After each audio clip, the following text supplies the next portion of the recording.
Hello, this is Jen from overtheedge.blog, and today I'd like to show you how I use a Serger Belt Loop Binder to make fabric strips for weaving.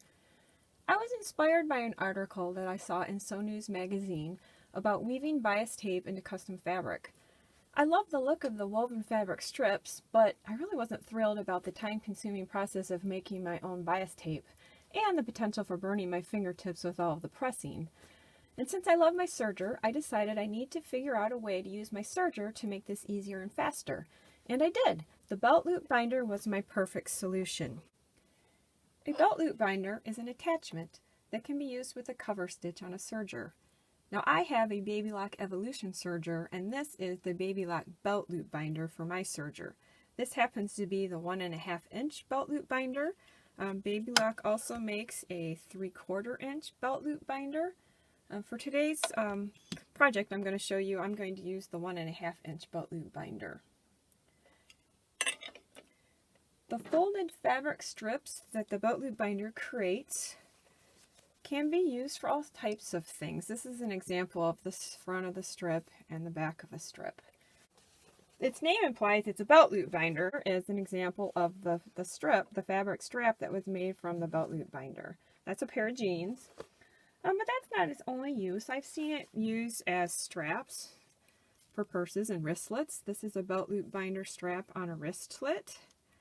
I've also used it for handles on little accessory bags. You can see that on both sides of the strap there. But my favorite use of using the belt loop binder is definitely making the folded fabric strips that I like to use for weaving. This is definitely my favorite application. So in order to get started with making the fabric strips, you actually have to cut your fabric according to the instructions on your serger. Now I'm using the 1.5 inch belt loop binder by Baby Lock, and the instructions tell me that I need to cut my strips 1 5/8 inch wide. My instructions also say to cut on the bias, but since weaving is done in a straight line, I'm going to cut my strips on the cross grain, selvage to selvage, instead of on the bias. I find it much easier to cut the strips that way than to cut the bias ones. The first thing you're going to need to do is to set up your serger for a narrow, wide, or triple cover stitch based on your manual. With my 1.5 inch belt loop binder, I prefer to set my serger up for a wide cover stitch at the stitch length of 3. And I already have my serger set up for that, including my cover hem table that I have right here. You may notice that I have a clear foot on my serger. It's the standard clear foot. I just find it's a lot easier to see where my needles are stitching on the fabric strips, so I like to use that clear foot. The belt loop binder for your serger, it also comes with 2 white thumb screws, they call it. You can see that there are 2 holes here on the table on your serger in order to attach this attachment. It's really important that you use both of these screws when you place this attachment, otherwise the attachment is going to shift and not stay in the position that you want it. So I'm going to go ahead and I'm going to lay that on my table. We're going to go ahead and preliminarily put those screws in. Alright, so after you get the screws most of the way in, you're going to need to go ahead and position your bias binder, or your belt loop binder, excuse me. You notice on my foot that there are little black marks here on the toe of my foot. I actually took a permanent marker and highlighted the little markings that were already there so it's easier for you to see. Your goal is to center this attachment with the needle positions that you're using for your cover stitch. Now I'm using a wide cover stitch, so this is my needle and this is also my needle, and that is the center needle position. So I'm going to line up my binder so it falls right in the center, lined up with the center needle. You may have to loosen your screws a little bit till you can get it in the position that you want it. So once you get it lined up where you want it, you're going to go ahead and tighten those screws down. You will find that, you get it adjusted. You're still going to have to take a test strip and test it because you still may need to tweak it a little bit. And one other adjustment you may need to do depending on which foot you use is because you can use your cover stitch foot, and there's other feet you can use with this technique. These two screws with the slots in them are meant to be used with the flathead screwdriver. You can loosen those and you can take this whole attachment and slide it back or slide it forward a little bit. You want the belt loop binder to be close to the foot, but not touching it, not interfering with the foot. Alright, so now it's an important thing that you want to test strip to make sure that everything is lined up where it needs to be. So I'm going to go ahead and grab a fabric strip here, and we're going to go ahead and run a test. So you're going to start by cutting a little point into your fabric strip, kind of like a little arrow that helps it feed through the attachment. You're going to go ahead and put it right in there like that.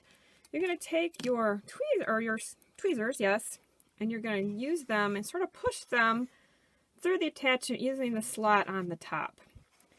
Once you get close, you're out of the attachment now and under the foot. What I'm going to go ahead and do, I'm going to go ahead and lift my foot, and you want to go ahead and use your tweezers to pull that fabric strip back behind the needles. I find this a whole lot easier to do from the left, so I will go ahead and lift up my toe a little bit, grab the fabric strip with my tweezers, and go ahead and pull it back so that it's under the foot and behind the needles, so the needles have something to grab when you start to serge. You're going to go ahead and lower your presser foot.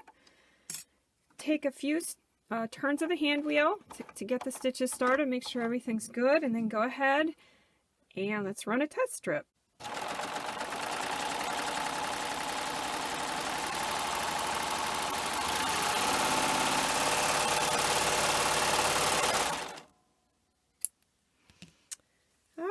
Actually, that looks pretty good. There's what the front side looks like, and there's what the back side looks like.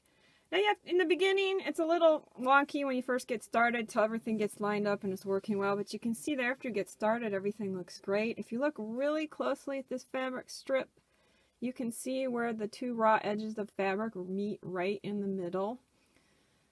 So that is a perfect looking strip. We got our attachment all lined up where it should be, and we made a beautiful strip.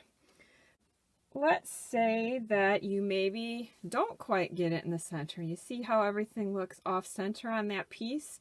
When I flip that over, you can see that when the stitching is not right in the center, it doesn't catch the folded edges all the way, and those raw edges are going to come out and unravel. So definitely want to make sure it's lined up in the center. You can see on this strip I started off center, and then I got a little farther and I decided to move my attachment over so that I got my needles in the center and everything looks good again. Now sometimes your fabric strips, depending on the technique you're doing or the fabric, you may have to adjust the width of your strip a little bit. This particular strip, I made one with the strip being 1.5 inches instead of 1 5/8, and you can see here that was not wide enough for this belt loop binder to grab the edges of the fabric and encase them in the edges of the chain loop on the underside. So you can see here that, you don't have a lot of leeway in the width of your strips. 1 5/8 was perfect and 1.5 inch was too narrow. I did the same going the other way. I took a strip that was 1 7/8 inches wide instead of 1 5/8, and you can see here that one still worked. You can see there that your edges in the center overlap a little bit. If the strip gets too wide, it doesn't feed through the binder attachment very well and it gets all wonky. So you have a little leeway in the width of your strips, but not much. So it's real important to follow those instructions. All right, now I want to show you a trick that I did with my belt loop binder to make it easier to position it. This really helps a lot. I already told you that I put the markings on the toe, right? So my cover stitch needles are 1, 2, and 3 there. Well, I did another little thing. I actually, if you can see it in the picture, right there, I measured the end of my bias binder attachment very carefully. It should be 3/4 of an inch wide. So I put a mark with a permanent marker right in the center of my attachment. So that way when I put it on the table, I can line that mark up with the center needle on my presser foot, and that really helps me get it in the right spot. You still need to tweak it a tiny bit, but this really is a time saver when it comes to positioning the binder. So I'm going to go ahead and put it back on here.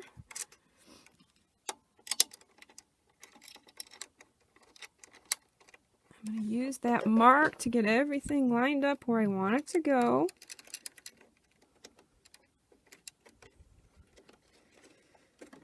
All right, so I want to show you, now that we've got everything adjusted and set up, I want to show you how to chain piece your strips.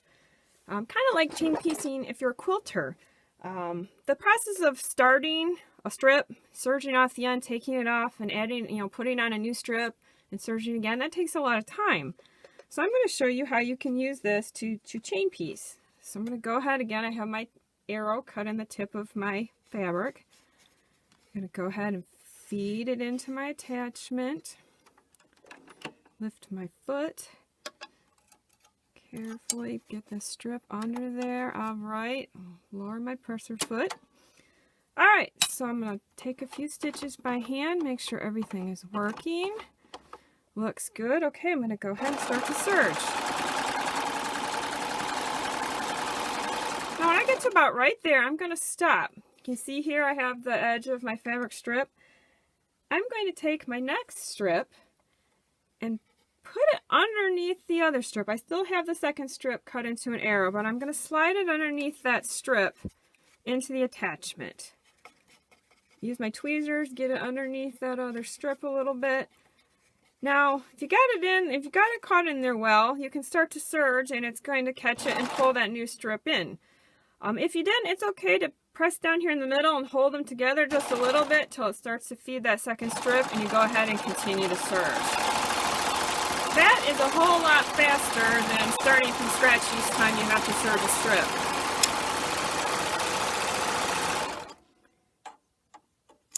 Alright, so there we have it. We have two strips that are chain pieced together. Looks beautiful on the front and back. Now this method has an obvious join, I guess I call it, where you see the raw edges of both strips.